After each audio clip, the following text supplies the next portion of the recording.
네, 소개 감사합니다. 지금 방금 소개받은 기선안입니다. 예, 제가 말씀드릴 내용은 환자 중심 치료 재활 서비스 개선 방안이라는 제목으로 말씀을 드리겠습니다.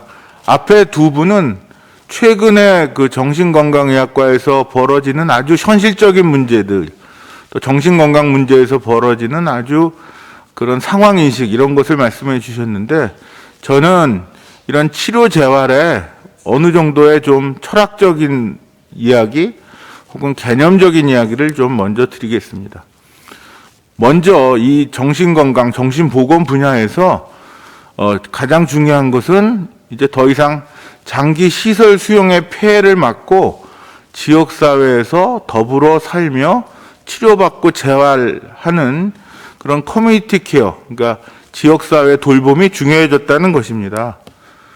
이미 미국에서는 1950년대부터 대형 주립정신병원에 장기 입원해 있는 분들의 문제가 많았습니다. 질환보다도 너무 오래 입원함으로써 환자들이 문제가 생기는 이른바 수용화 증후군이 생겨서 병원에 오래 입원하다 보니까 너무 의존적이고 자율성이 없어지고 혼자서는 아무것도 할 수 없는 그런 환자분들이 많이 생겨서 이런 것들이 사회의 비판적인 요소로 대두하기 시작했습니다. 그래서 1960년대 초부터 이른바 탈수용화 운동이 일어나고 이런 장기적으로 입원해 있던 환자들을 병원에서 내보내서 지역사회에서 재활 서비스를 받게 하고 그래서 지역사회에서 더불어 살게 하자는 그런 지역사회 운동이 일어났습니다. 그렇지만 그것이 너무나 빨리 벌어지고 그 다음에 워낙 오래 입원하셨던 분들은 지역사회에 가서 잘 적응도 안 되고 또 지역사회 준비도 좀 부족했기 때문에 결국 이게 탈수용화되지 못하고 횡수용화됐다. 그러니까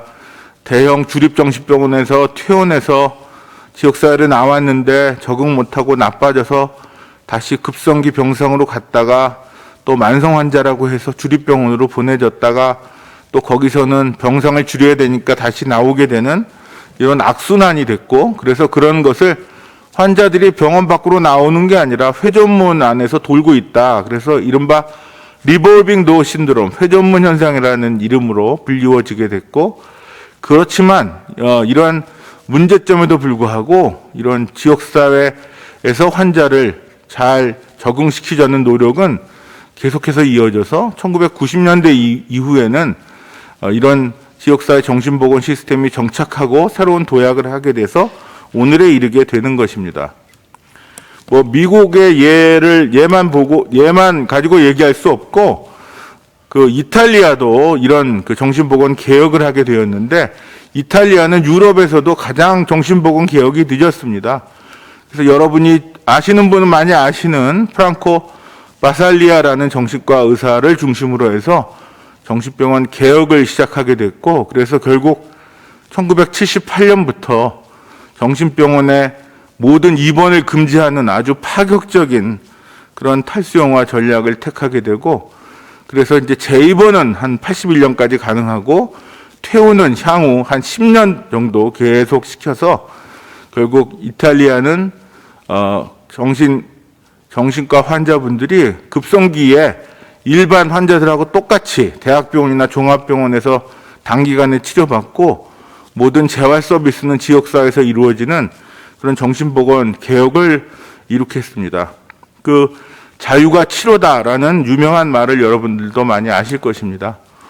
호주도 1970년대, 80년대 꾸준한 노력을 하다가 1992년에 호주 보건부 장관이 좀 바뀌면서 그 연방 정부가 적극적인 이런 정신보건 개혁에 동참을 하게 되고, 그래서 정신병원 병상의 감소, 또 지역사회 정신보건 사업으로 대전환을 일으키게 되고, 그러면서 이른바 메인스트리밍이라고 하는, 그러니까 이제 정신병원을 없애고 정신과 환자들도 종합병원이나 대학병원 같은 일반 병원에서 다른 외과나 내과 환자하고 똑같이 치료받게 하는 그런 그 주류화를 이루었고요. 그 다음에 그 환자들이 그 자꾸 재발해서 치료 수능도가 떨어지고 들락날락 입원을 하는 환자들을 위해서는 지역사회 치료 명령이라든지 혹은 입원 치료 명령 같은 치료 명령제를 만들었고, 그런 것들을 어느 정도 객관적으로 결정하기 위해서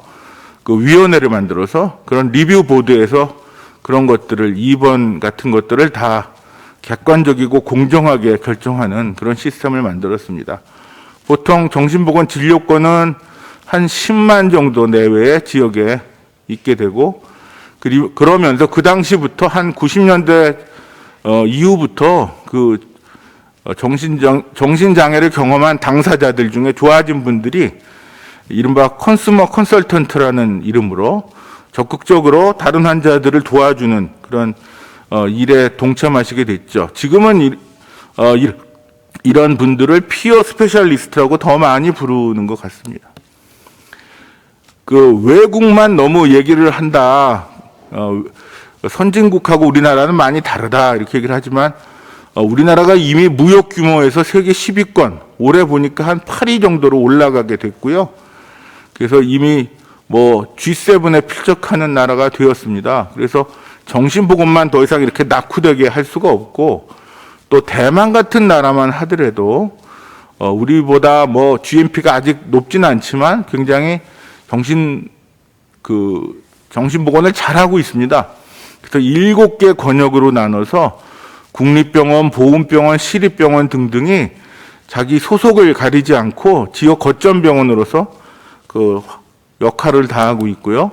그래서 이런 7개 권역의 7개 병원들이 소속 여부를 떠나서 국립병원이 아니더라도 그 거점병원의 역할을 충실하게 하면서 공공 정신병원의 역할을 하고 있고, 특히 대만도 유엔이 정한 장애인 권리 협약에 다 이렇게 동참을 했기 때문에 그런 장애인 권리 협약에 맞춰서 정신보건법을 바꾸고 정신보건 시스템을 재정비하고 있으면서 이런 그 해프웨이 하우스 같은 임시 거주 시설의 수가까지도 다 정부에서 건강보험으로 커버를 하는, 이렇게 지역사회 재활 수가도 상당히 건강보험에서 커버를 하는, 우리나라 아직도 재활 서비스 수가가 제대로 없지 않습니까? 그런 것을 보여주고 있고요. 그리고 지역사회 응급 환자가 생겼을 때 이러한 확실한 그 알고리즘을 통해서 환자를 도와주게 돼 있는데, 특히나 그 어떤 경우에는 사이키아트릭 아웃리치 팀이 응급 상황에서 출동을 해서 환자를 직접 보고 입원 여부를 결정하기도 한다고 합니다. 홍콩도 아시아권에 그래도 괜찮은 나라죠.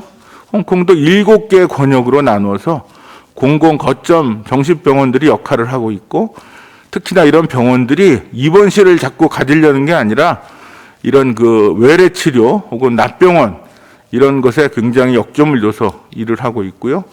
홍콩만 해도 최근에 그 회복 개념에 이르기 전부터 환자들의 탈수용화를 위해서 ACB 프로젝트부터 현재 J 프로젝트까지 수많은 탈수용화 노력을 계속해서 환자들을 도와주고 있고, 지금은 리커버리 컨셉, 그러니까 회복 개념의 탈수용화 전략으로 환자들을 도와주는 그런 작업들을 계속 이어나가고 있습니다. 싱가포르도 인구 한 560만 정도의 작은 도시 국가인데요. 이 나라도 정신병원은 단 하나입니다. 온리원 정신병원, IMH, Institute of Mental Health라는 IMH라는 정신병원이 있는데, 이 공공 정신병원은 이거 딱 하나가 있으면서 모든 싱가포르의 공공 영역의 정신보건 서비스를 책임지고 있고요. 이게 맨 처음에 우드브리지 병원이라고 조그만 정신병원으로 시작해서 지금은 아주 거대한 IMH라는 병원으로 이렇게 지금까지 이루어졌고, 현재는 한 2,000병상 정도를 갖고 있습니다. 그래서 병상도 나눠져 있습니다. 그래서 한 600에서 700명 정도의 급성기 환자를 돌보는 병상과 한 1,000병상 정도의 만성 환자들을 돌보는 병원. 그래서 꼭 필요한 오랫동안 좀 있을 수밖에 없는 환자들은 공공에서 다 책임을 지고 입원할 수 있도록 도와주고 있고, 하루에 24명 정도가 응급실을 통해서 입원을 하고 있는데, 그래서 모든 비자 입원 같은 것들은 다 공공에서 확실하게 책임을 지고 있는 것이죠. 예, 그리고 모든 영역에서 뭐 법정신의학, 소아정신과, 노인정신과를 포함한 모든 영역의 서비스들을 다 갖고 있습니다. 왜냐하면 국립의 공공의료를 담당하는 정신병원이기 때문에 그런 역할을 하고 있죠. 그럼에도 불구하고 또 그 국가 전략을 우리나라와 비슷하게 이렇게 5년마다 이렇게 새롭게 만들고 있습니다. 그래서 IMH가 만들어지고 우드브리지 병원에서 그 다음에 이제 청사진을 발표를 했죠. 그래서 2001년에 블루프린트가 나오고 그 다음에 2007년인가요? 2007년일 겁니다. 제가 잘 안 보이는데 그때 마스터 플랜이 나와서 이른바 AIC라는 조직을 만들었고 그 다음에 5년 후에 다시 마스터 플랜을 한 번 더 하게 됩니다. 그래서 국가 정신보건 마스터 플랜 전반적인 계획을 계속 세워서 거기에 의거해서 정신보건 체계를 더 고도화시키고 있는데 처음에는 이제 뭐 병원만 이제 국립정신병원 만들고 이런 거 하다가 그 다음에 치료 체계를 좀 더 확실하게 만들고 지금은 커뮤니티 케어 쪽으로 계속 진전을 시키고 있죠. 그래서 이제 특색이 있는 게 아마 며칠 전에 중앙지원단에서 한 정책 포럼에서도 그 싱가포르 의사가 발표를 했지만 에이전시 포 인테그레이티드 케어라는 기관을 만들어서 노인 보건과 정신 보건을 통합해서 보면서 그러니까 대상자가 셋입니다.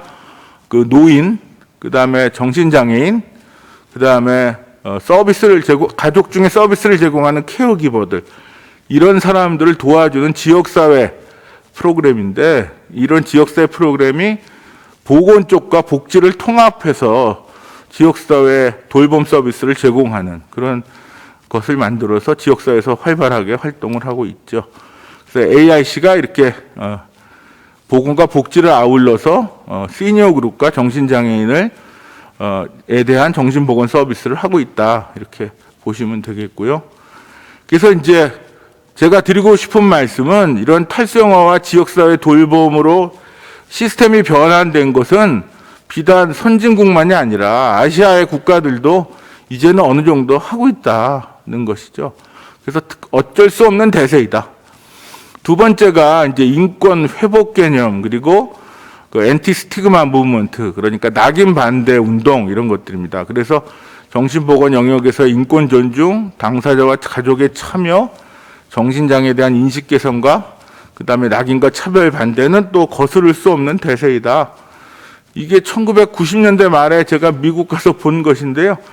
이런 인권과 관련된 포스터를 모든 기관, 그러니까 병원을 포함해서 모든 지역사회 시설에 다 붙이고서 이런 인권의 존중을 꼭 해야 된다. 이런 것들을 얘기하고 있었죠. 그래서 여기 보면 잘 균형 잡힌 식사를 줘야 된다. 종교의 자유가 보장돼야 된다. 의사소통을 해야 된다. 그 외부와 의사소통이 할 수 있게끔 보장해야 된다. 방문도 가능하다. 심지어는 치료를 거부할 권리도 있다. 이런 포스터입니다. 미국이 이제 1950년대 메카시 선풍이 불면서 이제 이렇게 지역 사회에 문제 있는 사람들은 다 이제 입원시키거나 다 추방하거나 이랬습니다. 그래서 그 보수적인 아주 심한 보수적인 분위기에서 찰리 채플린 같은 사람도 그때 이제 이념적으로 몰려서 스위스로 망명을 할 수밖에 없는 그러한 시기였죠. 그래서 그런 시기에 이제 대형 정신병원들이 굉장히 커졌죠. 2차 세계대전 이후에 정신장애에 대한 인식이 많이 생겼거든요. 왜냐하면 모병제에서 징병제로 바뀌면서 신체 검사를 하니까 정신장애를 갖고 있는 사람들이 많이 발견이 됐고요. 또 전쟁통에 그 외상후 스트레스 장애 환자들이 많이 생기면서 정신병원들이 굉장히 비대해졌습니다. 그리고 이런 50년대 분위기에서 정신장애인들은 좀 사회에서 적응이 어려우니까 정신병원에서 치료받고 관리받아라 이런 분위기였죠. 그래서 이 뻐꾸기 둥지로 날아간 새라는 영화가 그 당시 정신병원을 빗대어서 미국의 그 사회상을 풍자한 그런 영화하고 소설이죠. 그래서 그 당시의 그 분위기를 알 수 있죠. 근데 이런 영화를 보시면 알겠지만 분위기가 바뀌어서 그 포레스트 검프가 그 참전하고 돌아오니까 세상이 이렇게 바뀌고 60년대 뭐 CP족들이 이렇게 뭐 시위를 하고 이런 것들을 볼 수 있지 않습니까? 그래서 세상이 바뀌어서 동부에 있던 큰 대형 정신병원, 제일 큰 병원은 2만 명 이상이 입원해 있었는데 그런 병원들이 다 탈소형화돼서 저 밑에 보시는 채로 환자를 다 내보내고 이렇게 빈 건물로 남아 있습니다. 1960년대쯤 되면 이제 환자들을 많이 내보내고 좀 더 자유로운 분위기에서 지역사회 돌봄으로 정책이 전환됩니다. 그 60년대의 정신병원 분위기, 그리고 모든 정신병원들이 그때는 다 지하 터널로 연결돼 있었거든요. 거기에 이제 환자들이 잠입해서 노래하고 자유를 이렇게 부르짖는 그런 장면인데, 젊은 날의 안젤리나 졸리를 보실 수 있는 그런 영화죠. 그리고 1979년에 이제 미국의 가족협회가 생기면서 가족들이 이제 강력하게 정치적인 압력을 행사하고 자기들의 권익을 옹호하면서 큰 발전이 있었고요. 그러면서 이렇게 자기들이 낙인 반대나 인식 개선의 노력을 계속했고, 이러한 여러 가지 인식 개선에 대한 노력들이 있고, 유명한 연예인들조차도 이런 인식 개선에 앞장을 서고 있습니다. 그래서 낙인이라는 것은 어떤 우리랑 보통 사람들하고 좀 다른 차이가 느껴지면 사람들이 그런 차이를 인식해서 그런 차이에 대한 태도를 발전시키게 되고, 그래서 선입견이나 편견이 생기게 되고요. 그게 굳으면 사회적 낙인이 되고, 그 낙인의 결과로 차별적 행동을 하게 되거든요. 그래서 일단은 차이를 인식하지 못하도록 치료를 잘하는 것이, 증상이나 부작용을 없애고 이렇게 달리 보이지 않도록 치료를 잘하는 것이 굉장히 중요하고, 그다음에 선입견이나 편견에 대해서는 교육 홍보 작업을 해야 되겠고, 낙인이나 차별에 대해서는 좀 적극적인 옹호 활동, 그다음에 법적인 어떤 조치, 제도나 그 법의 어떤 장치 마련, 이런 것들이 필요하게 됩니다. 그래서 이제 이런 것들도 굉장히 필요하죠. 이게 이제 팬데믹 바로 직전에 있었던 싱가포르에서 있었던 낙인 반대 세계 학회인데, 여기에 보시면 오른쪽에 아래에 있는 분이 싱가포르 대통령이신데요. 대통령이 인사말을 하신 게 아니라 30분 정도 주제 발표를 해주셨어요. 그래서 이제 싱가포르 같은 아시아의 국가지만, 비록 도시 국가지만 이렇게 대통령이 직접 국가의 정신 건강이 중요하다는 것을 인식할 정도로 상당히 이렇게 좀 잘 되는 나라일수록 정신 건강에 대한 관심이 많다는 거죠. 이제는 회복이 아니고 당사자주의, 당사자 중심, 혹은 인권 존중, 당사자의 선택, 이런 것들이 더 중요한 그런 단계에 와 있습니다. 그래서 재활이 아니라 이제 회복. 그래서 당사자가 비록 병이 완쾌되지 않았더라도 정말 가치 있고 의미 있는 삶을 살도록 하는 과정이 중요하다고 보는 것이고요. 그래서 재활은 이제 공급자적 시각이고, 그 다음에 세상의 시각이지만, 이런 회복은 당사자 시각이고 주관적인 관점이고, 새로운 자기들의 어떤 가치와 의미 있는 과정에 속하는 것이죠. 그래서 지금은 다 이런 회복 개념, 인권 중심, 이런 것으로 정신 건강의 어떤 대원칙이 다 바뀌고 있죠. 그래서 이런 피어 스페셜리스트들 양성하고 키우고, 이분들이 정신 건강 영역에서 자기 목소리를 내고 자기 역할을 하는 것이 굉장히 중요하게 생각되고 있는 것입니다. 이거는 이제 아주 유명한 미국에서 있었던 일인데요. 1999년에 그 옴스테드 케이스라는 경우인데, 이 만성 정신 장애인이 자기는 시설에서 있기 싫다, 가정과 같이 아늑한 곳에서 치료받고 도움받고 그렇게 살고 싶다 해서 법적 소송을 했죠. 그래서 승소했습니다. 그래서 결국 시설을 나왔고요. 그 왼쪽이 그 당시의 모습이고, 오른쪽은 몇십 년 후에 그 당시에 도와줬던 사회사업사들하고 변호사 이런 분들하고 같이 찍은 사진입니다. 그래서 아주 정신보건 영역에서는 굉장히 중요한 것이고, 그래서 인권이나 당사자의 어떤 선택, 이런 것들이 존중받아야 되는 것이죠. 근데 쭉 말씀드린 것이 이제 탈소형화와 지역사회 돌봄, 그 다음에 인권, 회복, 이런 것들이 이제 중요한, 우리가 이제 선진국으로 나아가면서 정신보건이 이렇게 갈 수밖에 없는 굉장히 중요한 덕목인데, 그런 우리는 좀 느리지만 그래도 뭐 노력하는 사람들도 있고 천천히 가고 있었는데 이제 큰 복병을 만났습니다. 그것이 이제 팬데믹 상황이죠. 그러면서 조금 더 확실하게 아까 윤석준 교수님이 발표하신 것처럼 열악한 환경에서 감염의 문제도 더 심해졌고 방역을 기화로 여러 가지 문제점들이 확인이 됐죠.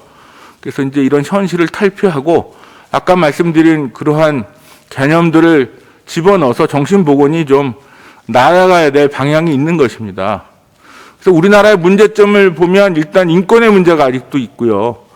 그리고 당사자들보다는 공급자나 관리자들의 어떤 그 입김이 아직 세고요.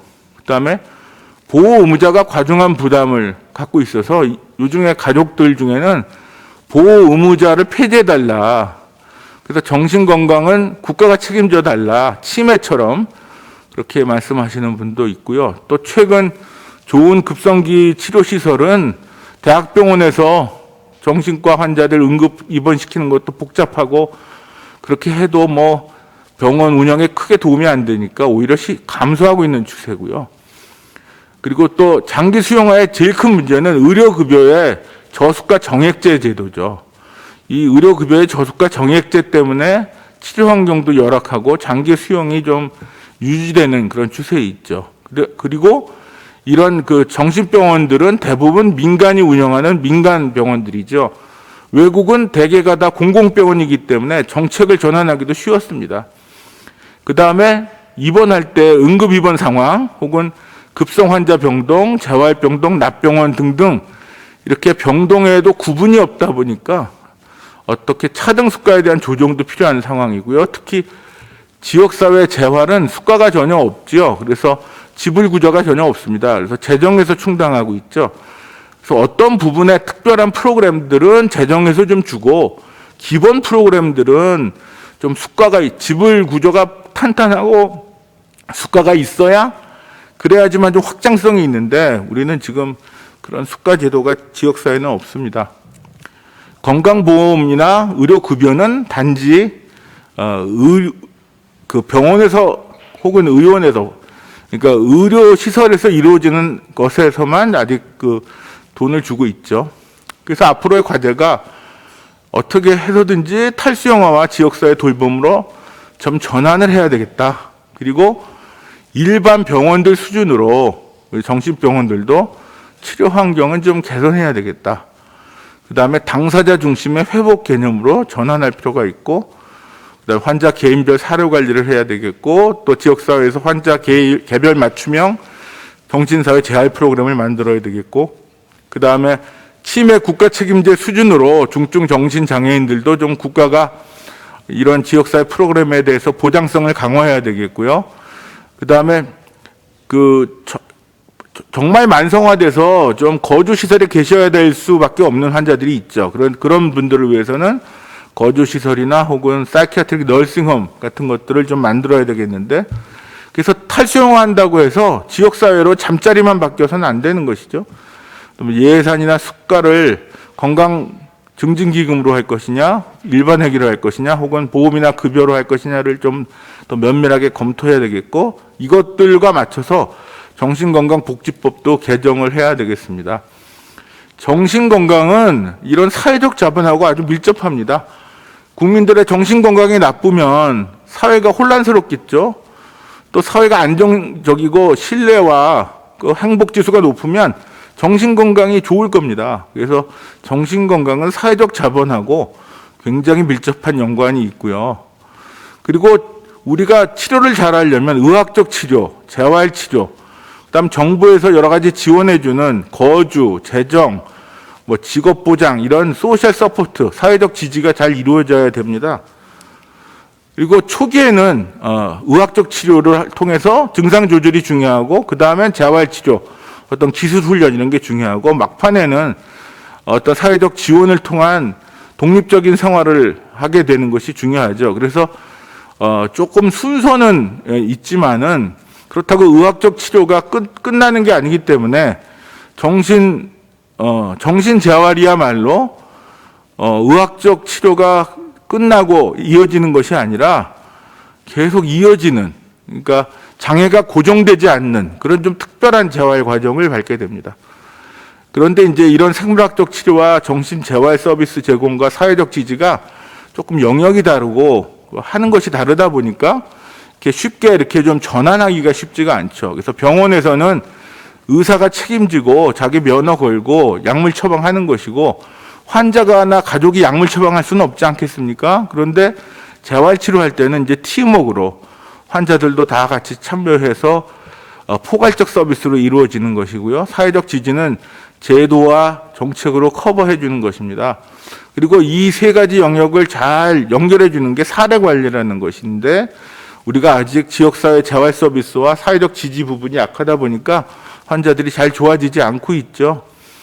그 치료의 과정은 이렇게 급성기의 증상 관리부터 시작해서 그 다음에 여러 환자들의 그런 재활 서비스, 그 다음에 이제 좀 독립적인 생활을 할 수 있도록 하는 여러 가지 회복 개념의 여러 가지 지원, 뭐 재정 지원, 그 다음에 직업 훈련, 뭐 이런 거, 거주 제공 이런 것들이 꼭 필요하고 이런 것들이 다 처음에는 의학적 치료가 중요하지만 이게 끊어지지 않고 이어진다는 측면에서 좀 다른 재활 치료하고는 좀 신체 재활하고는 많이 다르죠.